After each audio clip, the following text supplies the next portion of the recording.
आपके अपने YouTube channel शिखर academy में मैं आलोक आज पॉलिटी की क्लास में आप सभी का स्वागत करता हूं। उम्मीद है सब लोग अच्छे होंगे। तो शुरू करते हैं आज की अपनी क्लास को।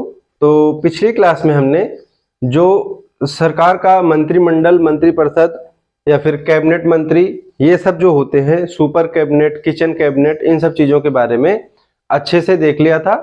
ठीक है, और आपने नहीं देखा है तो क्या करेंगे, जाएंगे, वीडियो पड़ी हुई है, आप वहां से उसको देख लेंगे, जो बहुत ही अच्छे लैंग्वेज में आपको समझाया गया है। ठीक है, तो आज की क्लास में जो है हम आगे बढ़ाएंगे चीजों को और पढ़ेंगे महान्यायवादी के बारे में। ठीक है, तो हमें क्या पढ़ना है, भारत के जो महान्यायवादी होते हैं उनके बारे में। ठीक है, तो सबसे पहले हेडिंग डालेंगे महान्यायवादी।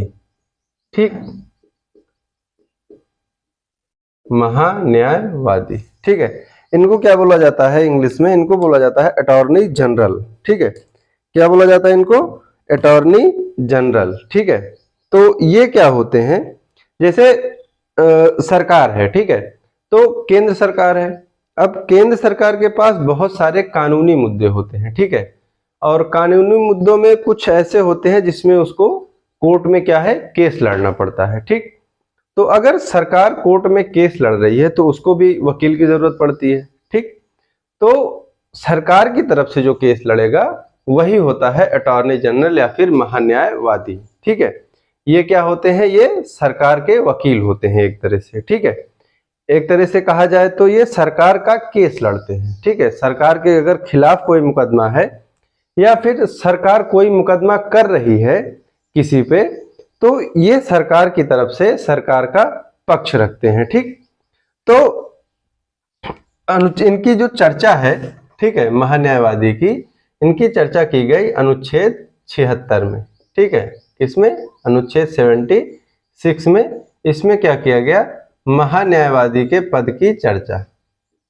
ठीक है, कि भारत में क्या होंगे, एक महान्यायवादी होंगे। ठीक है, तो यहाँ पे महान्यायवादी जो है, इनके पद की चर्चा जो है वो की जाती है। ठीक है, अब महान्यायवादी को अगर देखा जाए तो इनको बोला जाता है प्रथम विधि अधिकारी। ठीक है, क्या बोला जाता है इनको, प्रथम विधि अधिकारी।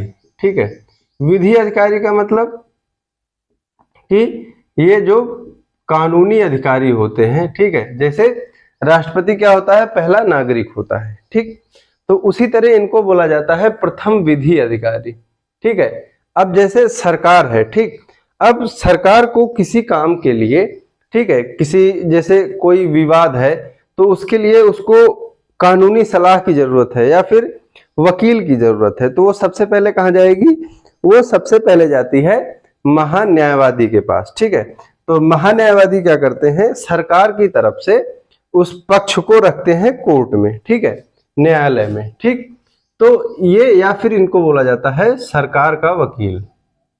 ठीक, क्या बोला जाता है, सरकार का वकील इनको कहा जाता है। ठीक है, तो प्रथम विधि अधिकारी और सरकार का वकील कौन होता है, महान्यायवादी होते हैं। ठीक है, तो इनका जो मेन काम है, ठीक है, जो मुख्य काम है इनका, वो यही होता है कि कोई विवाद है, ठीक है, अगर उसमें केंद्र सरकार को लाया गया है, ठीक है, या फिर केंद्र सरकार किसी विवाद में या फिर किसी केस में इन्वॉल्व है, तो कोर्ट में सरकार का पक्ष कौन रखेगा, महान्यायवादी रखते हैं। ठीक, तो दूसरी चीज क्या होती है, ये प्रथम विधि अधिकारी होते हैं और सरकार के वकील होते हैं। ठीक है, अब इनके लिए कंडीशन क्या है कि ये लोकसभा और राज्यसभा, ठीक है, लोकसभा और प्लस राज्यसभा, ठीक है, ये किसी भी सदन के सदस्य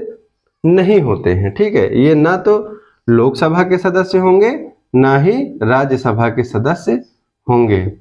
ठीक, ये दोनों सदनों में से किसी भी सदन के सदस्य नहीं हो सकते हैं। ठीक है, तो होगा कौन, तो ये ऐसे व्यक्ति होते हैं जो सुप्रीम कोर्ट के जज बनने की क्वालिटी रखते हैं अपने आप में। ठीक है, अब सुप्रीम कोर्ट का जज मतलब, तो जैसे सुप्रीम कोर्ट के जज की अर्हता क्या होती है कि 10 साल वकील हो, 5 साल जज हो, राष्ट्रपति की नज़र में विधिवेत्ता हो, तो ऐसी जो क्वालिफिकेशन है वो इनकी होनी चाहिए।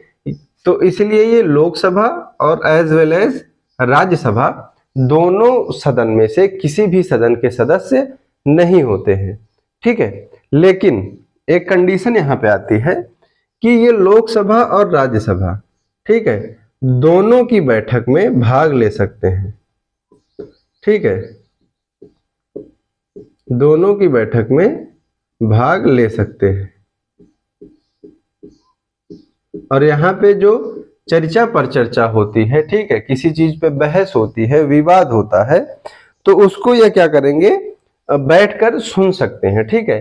अब इनकी मर्जी है, चाहे तो लोकसभा में जाके सुन ले उस चीज को, किसी, अब जैसे कोई बिल आ गया, ठीक है, कोई बिल आया तो वो लोकसभा में पेश किया जाएगा, उसके बाद राज्यसभा में पेश किया जाएगा, ठीक। तो अगर बिल को लोकसभा में पेश किया गया, ठीक है, तो जो अटॉर्नी जनरल हैं, ठीक है, भारत के जो अटॉर्नी जनरल हैं, ये क्या करेंगे, ये जाके लोकसभा में बैठ सकते हैं सदन में, ठीक है, ठीक।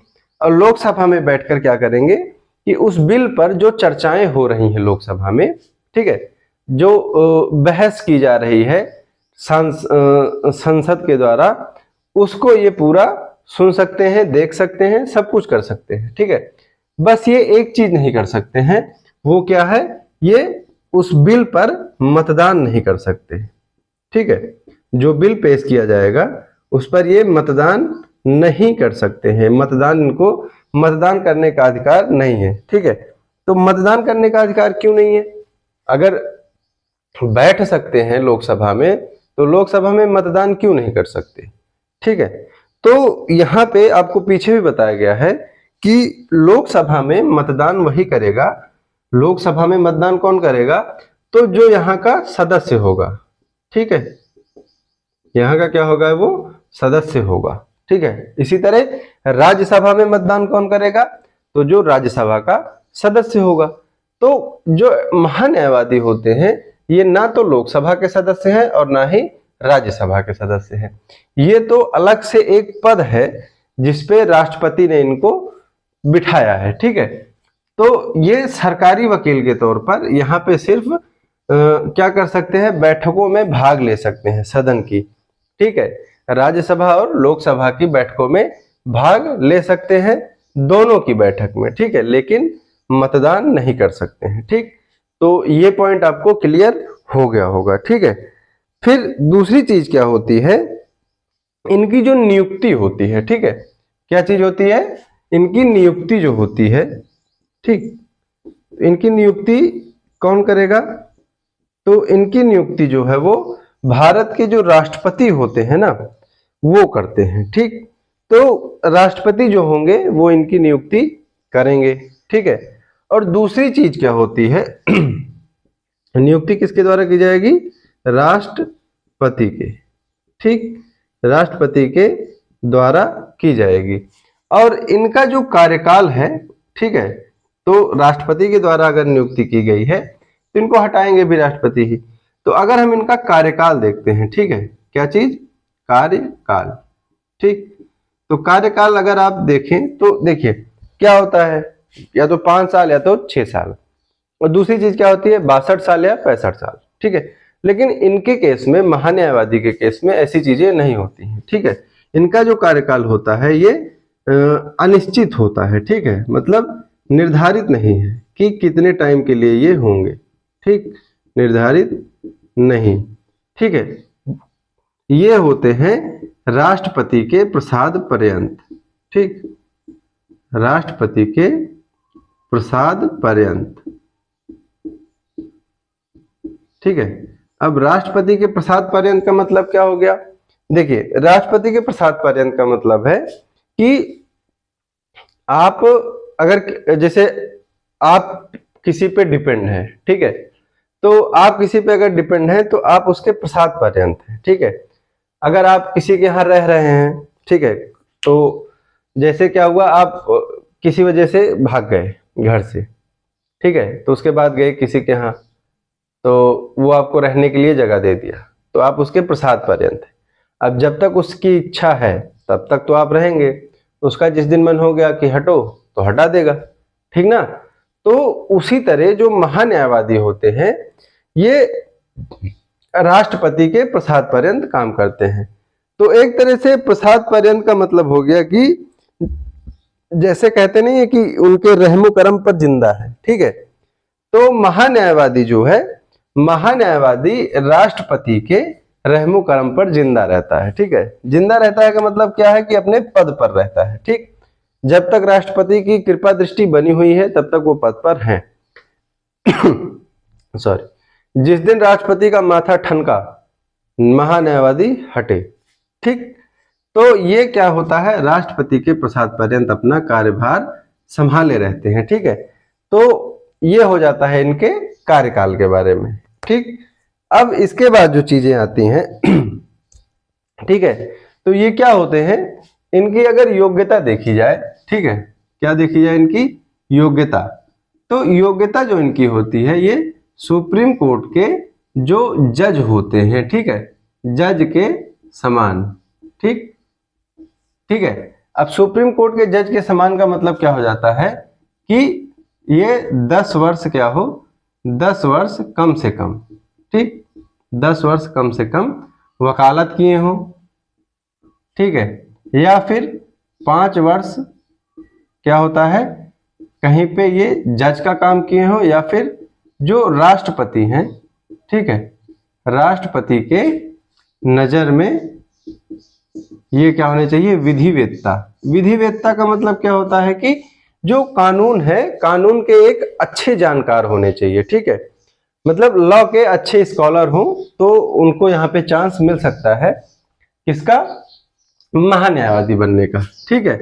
और अगर इसके कार्यों को देखते हैं, महान्यायवादी के कार्य, तो ये तो सरकार के पक्ष को रखते हैं, ठीक है, सरकार के पक्ष को कहाँ रखते हैं, कोर्ट में रखते हैं, ठीक है। तो अगर जैसे कोई मुकदमा है, ठीक है, जैसे कोई संस्था है, उस संस्था ने केंद्र सरकार के ऊपर क्या कर दिया, मुकदमा कर दिया, ठीक है, केस कर दिया किसी संस्था ने केंद्र सरकार के ऊपर, ठीक। तो केंद्र सरकार के ऊपर जो केस किया गया है, तो अब सरकार तो आएगी नहीं लड़ने, ठीक है, मंत्रिमंडल भी नहीं आएगा, ठीक, क्योंकि मंत्रियों की जो क्वालिफिकेशन होती है, सफेद कुर्ता वाले लोगों की, आप लोगों को पता है वो कितने पढ़ लिख कर आते हैं, ठीक। लेकिन ये क्या है, ये तो कानून के विधिवेत्ता है, ठीक है, या तो 10 साल वकालत किए हैं तो जानकार हैं, ठीक है। तो इनको क्या बोला जाता है कि आप जाइए, ठीक है, कोर्ट में हमारे खिलाफ क्या हो गया है, मुकदमा हो गया है, हमारा पक्ष रखकर आप आइए, ठीक है। तो ये क्या करते हैं, सरकार के तरफ से सरकार का पक्ष रखते हैं न्यायालय में, ठीक है। तो दूसरी चीज निकल के आती है, तो ये तो क्या हो गए, वकील तो है ही, तो ये क्या प्राइवेट केस लड़ सकते हैं, ठीक है। प्राइवेट केस मतलब कि कोई निजी केस, जैसे आपका कोई केस हो गया, तो अगर कोई व्यक्ति चाहे कि वो केस महान्यायवादी लड़े, ठीक है, आप चाहते हैं कि हमारा केस कौन लड़े, भारत के जो महान्यायवादी हैं वो लड़ेंगे, तो ठीक है, कोई बात नहीं है, आपका केस भारत के जो महान्यायवादी हैं वो लड़ लेंगे, उसके लिए इनकी क्या होगी, जो फीस होगी वो आपको पे करनी पड़ेगी। तो प्राइवेट केस ये क्या कर सकते हैं, ये ले सकते हैं, ठीक है, ठीक। तो प्राइवेट केस अगर ले सकते हैं तो आप क्या करेंगे, कोई व्यक्ति क्या करेगा, अगर ये प्राइवेट केस ले सकते हैं तो अब खुराफाती लोगों की कमी तो है नहीं, ठीक है। तो कोई व्यक्ति क्या करेगा, भारत सरकार के विरुद्ध मुकदमा कर देगा, ठीक है, मुकदमा कहाँ कर देगा, न्यायालय में भारत सरकार के विरुद्ध कोई केस कर देगा, ठीक है। और भारत सरकार के विरुद्ध केस करके जाएगा किसके पास, अटॉर्नी जनरल के पास, ठीक है, कि मेरा केस लड़ना है, ठीक, और मेरा केस लड़ना है, मेरा केस भारत सरकार के खिलाफ है, ठीक है। तो वहां पे अगर ये केस लेते हैं तो जो वादी और प्रतिवादी दोनों हैं, ठीक है, दोनों पक्ष से कौन हो जाएगा वकील, अटॉर्नी जनरल ही हो जाएंगे, ठीक है। तो आपकी तरफ से भी अटॉर्नी जनरल और भारत सरकार की तरफ से तो इनको रहना ही है, ठीक है। तो आपने इनको हायर किया, भारत सरकार की तरफ से ये हायर खुद ही है ऑटोमेटिक। तो इसीलिए ये प्राइवेट केस ले सकते हैं, लेकिन जो सरकार के विरुद्ध केस होगा उसको नहीं ले सकते, ठीक है, तो इनके लिए क्या है कि जो इनका प्राइवेट केस है वो सरकार के विरुद्ध नहीं हो सकता है। ठीक है, ये उसके सरकार के खिलाफ जो है वो केस नहीं ले सकते हैं। ठीक है, सरकार के खिलाफ केस लेने से क्या होगा कि अब एक वकील दोनों पक्ष में नहीं रह सकता है ना, कि वादी की तरफ भी वही हो, प्रतिवादी की तरफ भी वही हो। ठीक है, ठीक, तो इससे क्या होता है, तो इसीलिए जो महान्यायवादी हैं वो प्राइवेट केस तो ले सकते हैं। ठीक है, अगर आपका केस है, ठीक है, आपका केस है, आपका केस किसी दूसरे व्यक्ति के साथ है। ठीक है, मान लीजिए किसी चीज को लेकर क्या हो गई, मारपीट हो गई, भाले चल गए, लाठी चल गई। ठीक है, तो वहां पे अगर आप केस करते हैं तो महान्यायवादी आपकी केस को ले सकते हैं। ठीक है, क्योंकि वो केस कैसा है, व्यक्ति का केस है और व्यक्ति के खिलाफ है। ठीक है, आपका केस है और किसी एक व्यक्ति के खिलाफ है, तो वो आप ले सकते हैं। कौन, महान्यायवादी। लेकिन अगर आपका केस है, ठीक है, आप कोई संस्था चलाते हैं, उस संस्था का केस है और वो किसके खिलाफ है, सरकार के ही विरुद्ध है, तो सरकार के विरुद्ध जो केस है उसको जो है वो नहीं ले सकते हैं। ठीक, ये चीज आपको समझ में आ गई होगी। ठीक है, अब इसके बाद देखते हैं कि ये कौन कौन से न्यायालय में लड़ सकते हैं। ठीक है, तो महान्यायवादी जो होते हैं ये क्या होते हैं, ये भारत में जितने भी कोर्ट हैं, ठीक है, मतलब सुप्रीम कोर्ट हो गया, हाई कोर्ट हो गए राज्यों के। ठीक है, अब हर राज्य में क्या है, हाई कोर्ट है, तो इनकी जो योग्यता है, ठीक है, योग्यता आपको बताई गई सुप्रीम कोर्ट के जज के समान। ठीक है, तो योग्यता इनकी क्या है कि सुप्रीम कोर्ट के जज के समान। ठीक है, अब सुप्रीम कोर्ट के जज के समान है, ठीक, तो हाई कोर्ट के जज भी आ जाएंगे और डिस्ट्रिक्ट कोर्ट के जज की भी लेवल में आ जाएंगे। ठीक है, तो इसी वजह से ये जो होते हैं ये सुप्रीम कोर्ट, हाई कोर्ट और डिस्ट्रिक्ट कोर्ट। ठीक है, तो किसी भी कोर्ट में ये क्या कर सकते हैं, सरकार की तरफ से मुकदमा लड़ सकते हैं। ठीक है, सरकार की तरफ से मुकदमा लड़ सकते हैं। ठीक, ये क्या करेंगे, किसी भी पक्ष में, ठीक है, वो कोई भी पक्ष हो वहां से वो लड़ सकते हैं, सरकार का पक्ष यहाँ पे रख सकते हैं, चाहे वो सुप्रीम कोर्ट हो, चाहे वो किसी भी राज्य का हाई कोर्ट हो, चाहे किसी राज्य के किसी जिले का डिस्ट्रिक्ट कोर्ट हो, ये तीनों में एलिजिबल होते हैं।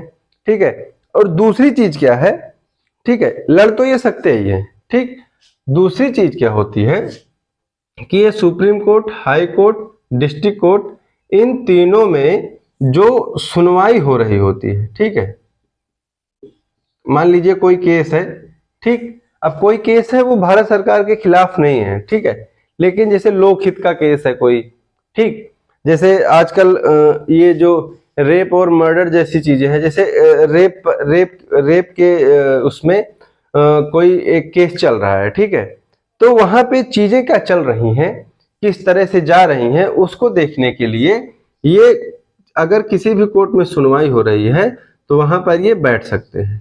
ठीक है, ये इनको अधिकार प्रदान किया गया है। ठीक है, तो वो तीनों कोर्ट में, सुप्रीम कोर्ट, हाई कोर्ट और डिस्ट्रिक्ट कोर्ट, तीनों कोर्ट में किसी भी कोर्ट में कोई भी सुनवाई चल रही हो, ठीक है, तो वहां पे ये जाके उस सुनवाई को बैठकर सुन सकते हैं और देख सकते हैं, ये इनको अधिकार दिया गया है। ठीक है, और दूसरी चीज क्या थी, दूसरी चीज ये थी कि ये किसी भी कोर्ट में जाके सरकार के पक्ष में मुकदमा लड़ सकते हैं या फिर प्राइवेट भी। तो प्राइवेट मुकदमे का सिर्फ एक लिमिटेशन है कि प्राइवेट जो मुकदमा होगा, ठीक है, इनका वो सरकार के विरुद्ध नहीं होना चाहिए। ठीक है, उसमें प्रतिवादी जो है वो सरकार खुद नहीं होनी चाहिए। ठीक, तो ये चीज जो है वो क्लियर हो जाती है। ठीक है, तो प्राइवेट मुकदमा ये लड़ सकते हैं, ठीक है, लेकिन सरकार के विरुद्ध नहीं लड़ेंगे। ठीक है, तो दूसरी चीज क्या है, ये सुप्रीम कोर्ट, हाई कोर्ट और डिस्ट्रिक्ट कोर्ट कहीं पे भी मुकदमा लड़ सकते हैं। ठीक है, तीसरी चीज क्या है, तीनों न्यायालय में, ठीक है, सुप्रीम कोर्ट, हाई कोर्ट और डिस्ट्रिक्ट कोर्ट, ठीक है, तीनों न्यायालय में कहीं पे अगर कोई सुनवाई चल रही है तो उस सुनवाई में ये क्या है, जाके बैठ सकते हैं। ठीक है, सुनवाई में क्या है, भाग ले सकते हैं, उसमें इनको कोई रोक टोक नहीं होगी। ठीक है, क्यों? क्योंकि ये क्या है, भारत के प्रथम विधि अधिकारी हैं और सरकार के वकील हैं। ठीक है, तो क्वेश्चन आपसे अगर पूछा जाता है यहाँ पे, तो आपसे देखिए, एक तो आपका हो गया अनुच्छेद 76, ठीक है, मोस्ट इंपॉर्टेंट है आर्टिकल, हमें लगभग पूछा जाता है कि अनुच्छेद 76 में किसकी चर्चा की गई है, तो अनुच्छेद 76 में महान्यायवादी की चर्चा है। ठीक है, तो ये चीज आपको याद रखना है। दूसरी चीज अगर पूछी जाती है तो इसके लिए पूछा जाता है इसमें कि जो महान्यायवादी हैं, अटॉर्नी जनरल, ठीक है, महान्यायवादी जो हैं, क्या वो प्राइवेट केस ले सकते हैं? तो हाँ, ले सकते हैं, लेकिन वो केस क्या है, सरकार के विरुद्ध नहीं होना चाहिए। ठीक है, अब देखते हैं कि इनके पद की रिक्ति कैसे होगी। ठीक है, पद रिक्त कैसे होगा, ठीक, ये कंडीशन आती है। ठीक है, तो पद रिक्त कैसे होगा इनका, तो पहली बात तो ये राष्ट्रपति के प्रसाद पर्यंत काम कर रहे थे। ठीक है, तो इनको हटाया जाएगा किसके द्वारा, राष्ट्रपति के द्वारा। तो इनको क्या होगा, राष्ट्रपति द्वारा हटाया जाना। ठीक है, एक तो ये क्या हुआ, हटा दिए गए। ठीक, दूसरी चीज क्या होती है, दूसरी चीज होती है कि ये अगर इनका खुद का मन नहीं है, ठीक है, ठीक, अगर खुद का मन नहीं है तो ये अपना त्याग पत्र दे देंगे, और ये तो कोई भी कर सकता है। ठीक है, अगर मन नहीं है तो ये क्या करेंगे, त्याग पत्र दे देंगे, किसको, राष्ट्रपति को। ठीक है, क्यों? क्योंकि इनको अपॉइंट किसने किया था, राष्ट्रपति ने किया था, तो इसीलिए त्याग पत्र भी किसको देंगे, राष्ट्रपति को। ठीक है, तो ये अपना त्याग पत्र किसको दे देंगे, राष्ट्रपति को दे देंगे। दूसरा चीज है इसमें, इनका पद रिक्त कब होगा, अगर जो मंत्री परिषद है, ठीक है, क्या है, मंत्री परिषद, तो मंत्री परिषद अगर भंग हो जाता है, ठीक, तो भंग होने के लिए, अगर मंत्री परिषद भंग हो जाता है तो इनका पद जो है वो समाप्त हो जाएगा। ठीक है, किसका, अटॉर्नी जनरल का।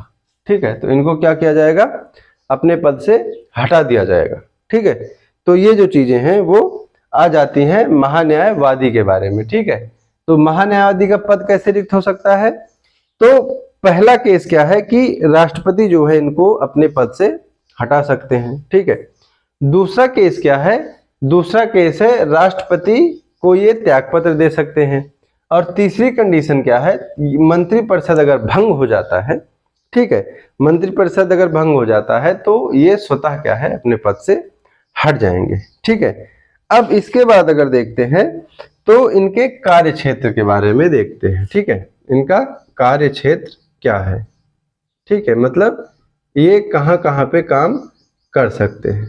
ठीक, तो देखिए इनका कार्य क्षेत्र क्या है, ये होते हैं महान्यायवादी। ठीक है, महान्यायवादी, ठीक, क्या बोलते हैं इनको, अटॉर्नी जनरल। ठीक, तो इनका जो कार्य क्षेत्र है ये सुप्रीम कोर्ट में भी है, ये हाई कोर्ट में भी है, और ये डिस्ट्रिक्ट कोर्ट में भी है। तो इनका जो कार्य क्षेत्र है वो भारत के जो तीनों न्यायालय हैं वो सभी में है। ठीक है, और इनकी योग्यता क्या है, तो इनकी योग्यता है सुप्रीम कोर्ट के जज के समान। ठीक, तो ये तो हो गए सेंट्रल में। ठीक है, अब जब स्टेट में आते हैं तो इनकी सहायता के लिए होते हैं सॉलिसिटर जनरल। ठीक है, ठीक, सॉलिसिटर जनरल। ठीक है, अब इनकी जो योग्यता है वो हाई कोर्ट के जज के बराबर। ठीक, इनकी योग्यता क्या है, हाई कोर्ट के जज के बराबर है। ठीक है, इनको क्या बोलते हैं, सॉलिसिटर जनरल। ये क्या करते हैं, ये अटॉर्नी जनरल की हेल्प करते हैं। ठीक है, इनकी क्या करते हैं, ये हेल्प करते हैं। ठीक है, ये क्या होते हैं, ये राज्यों में होते हैं। ठीक है, जो भारत के 28 राज्य हैं और 8 केंद्र शासित प्रदेश हैं, ये वहां पे होते हैं और ये अटॉर्नी जनरल की मदद करते हैं। ठीक है, और इनका जो कार्य क्षेत्र है वो क्या होता है, तो इनकी योग्यता क्या है, इनकी योग्यता है हाई कोर्ट के जज के बराबर।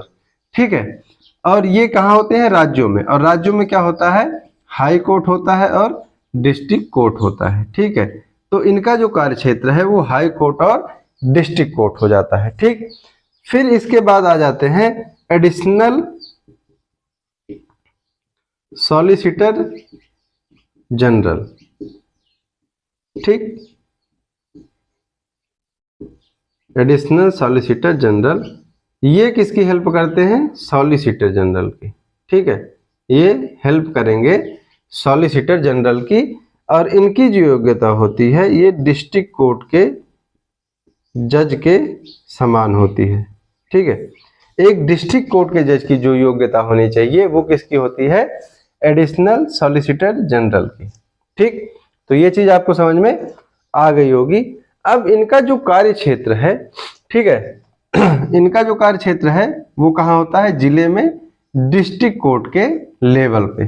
ठीक, तो ये चीज आपको समझ में आ गई होगी। ठीक है, क्या होता है? जो महान्यायवादी होते हैं अटॉर्नी जनरल, अटॉर्नी जनरल का कार्य क्षेत्र होता है सुप्रीम कोर्ट, हाई कोर्ट और डिस्ट्रिक्ट कोर्ट तीनों। ठीक है, अटॉर्नी जनरल तीनों जो है वो तीनों न्यायालय में उसकी जो कार्य क्षेत्र होते हैं वहां पे वो जा सकता है, सुनवाई कर सकता है, काम कर सकता है, बाकी चीजें जो है वो कर सकता है महान्यायवादी। ठीक है, अब महान्यायवादी के नीचे आते हैं सॉलिसिटर जनरल। ठीक है, ये क्या है? एक पद क्रम है। ठीक, अब सॉलिसिटर जनरल क्या करते हैं? वो अटॉर्नी जनरल की हेल्प करते हैं। ठीक है, अब जैसे बहुत सारा मुद्दा होता है। ठीक, अब जैसे कोई केस है, ठीक है, अब वो किसी राज्य का केस है, ठीक है, तो अब हर राज्य में सॉलिसिटर जनरल केस लड़ने नहीं जा सकते हैं ना, तो इनकी मदद के लिए कौन होता है? अटॉर्नी जनरल हर स्टेट में केस लड़ने नहीं जाएंगे। ठीक है, अब पक्ष रखना है, केस उतना इंपॉर्टेंट है नहीं, छोटा है, तो किसको भेज देंगे? सॉलिसिटर जनरल की, जाओ तुम देख के आओ कि मैटर क्या है। ठीक है, तो चीजें चली आती हैं क्रम से। ठीक है, तो महान्यायवादी supreme court, high court, district court तीनों में जा सकता है। फिर सॉलिसिटर जनरल आता है, इनकी जो योग्यता होती है वो हाई कोर्ट के जज के बराबर होती है। ठीक है, और ये राज्यों में होते हैं, तो राज्यों में होते हैं तो राज्य में क्या होता है? राज्य में होता है हाई कोर्ट और राज्य में ही होता है डिस्ट्रिक्ट कोर्ट। ठीक है, तो इनका जो कार्य क्षेत्र है वो हाई कोर्ट और डिस्ट्रिक्ट कोर्ट है। सुप्रीम कोर्ट में इनका कार्य क्षेत्र नहीं होता है। क्यों? क्योंकि ये राज्य में होते हैं, और सुप्रीम कोर्ट कहाँ होता है? केंद्र में होता है। ठीक है, तो ये चीज क्लियर हो जाती है। फिर सॉलिसिटर जनरल की हेल्प के लिए होते हैं एडिशनल सॉलिसिटर जनरल। ठीक है, अब एडिशनल सॉलिसिटर जनरल जो होते हैं इनकी जो योग्यता होती है वो जिला जज जो होते हैं, ठीक है, मतलब डिस्ट्रिक्ट मजिस्ट्रेट। ठीक ठीक है, फिर डिस्ट्रिक्ट कलेक्टर, ठीक है, इनके बराबर होती है। ठीक, तो एडिशनल सॉलिसिटर जनरल जो होते हैं वो डिस्ट्रिक्ट के जो जज होते हैं उनके बराबर इनकी योग्यता होती है। ठीक, और ये हेल्प किसकी करते हैं? सॉलिसिटर जनरल की। ठीक है, और इनका जो कार्य क्षेत्र होता है तो ये जिले में होते हैं, तो जिले में क्या होता है? जिले में डिस्ट्रिक्ट कोर्ट होता है, तो इसीलिए जो इनकी योग्यता है वो एक डिस्ट्रिक्ट कोर्ट के जज के बराबर होती है। जितनी योग्यता एक डिस्ट्रिक्ट कोर्ट के जज की होनी चाहिए उतनी ही योग्यता होती है एडिशनल सॉलिसिटर जनरल की। ठीक है, तो ये जो टॉपिक था ये था अनुच्छेद 76 से आपका महान्यायवादी। ठीक है, और महान्यायवादी से क्वेश्चन पूछा जाता है पेपर में। ठीक है, तो सबसे इंपॉर्टेंट क्या है? अनुच्छेद 76 जिसमें महान्यायवादी के पद की चर्चा की गई है। ठीक है, अब महान्यायवादी जो है वो सरकार के वकील होते हैं और प्रथम विधि अधिकारी होते हैं। ठीक है, सरकार के वकील का मतलब होता है कि अगर सरकार के खिलाफ कोई मुकदमा आता है, कोई वाद आता है, तो सरकार की तरफ से पक्ष कौन रखेगा? तो सरकार की तरफ से पक्ष रखते हैं महान्यायवादी। ठीक है, और अगर सरकार को कोई कानूनी सलाह चाहिए, ठीक है, तो वो किससे लेते हैं? महान्यायवादी से। ठीक है, क्योंकि ये क्या है? केंद्र के प्रथम विधि अधिकारी हैं। ठीक है, तो अगर किसी मुद्दे पर, ठीक है, किसी भी मुद्दे पर सरकार को कानूनी सलाह की जरूरत है, ठीक है, उनको लग रहा है कि हाँ यहाँ पे कानूनी दांवपेच फंस रहा है, तो अगर उस पर सलाह लेनी है तो देखिए, एक तो राष्ट्रपति है, राष्ट्रपति सुप्रीम कोर्ट से ले सकते हैं। ठीक है, लेकिन अगर सरकार को चाहिए, मंत्रिमंडल आदि को चाहिए, ठीक है, तो वो क्या करेंगे? वो अटॉर्नी जनरल से या फिर महान्यायवादी से सलाह ले सकते हैं। ठीक है, तो ये जो पूरा टॉपिक था ये था महान्यायवादी को लेके। ठीक, तो आज की वीडियो को यहीं तक रखते हैं। ठीक है, टॉपिक ये महान्यायवादी इंपॉर्टेंट है। ठीक, तो वीडियो अच्छी लगी हो तो चैनल को सब्सक्राइब कीजिए, लाइक कमेंट और शेयर कीजिए। धन्यवाद, जय हिंद।